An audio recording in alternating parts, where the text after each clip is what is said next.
Mana polvonda holat aka parvozlar. Bugungi chisla 20-aprel 2026. Qashqarg'iston Respublikasidan o'tgan. O'tganiga 4 kun bo'ldi. Qirg'izistonda 70-80% jo'jasi krasavchik bo'ladi. Nimaga? Odamlar aytadi-da, o'roz o'yin bo'ladigan yerdan zo'r chiqadi. Esingdan chiqarma deydi-da. Nimaga? Farg'onadan bitta, Qo'qondan, Andijondan, Toshkentdan zo'rlar keladi. Ikkita zo'r bir-biriga tushganda baribir bittasi boyaradi yo necha bo'ladi.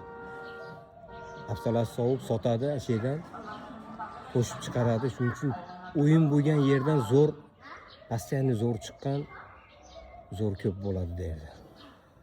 Deb o'ylab qarasiz, haqiqatda hech qachon respublikaga sredniy xo'roz olib o'tmaysizlar. Qadaq ikkita uchta turgan xo'rozni olib borasiz. Shuning uchun manaqa cho'jalar chiqaveradi deb aytdi.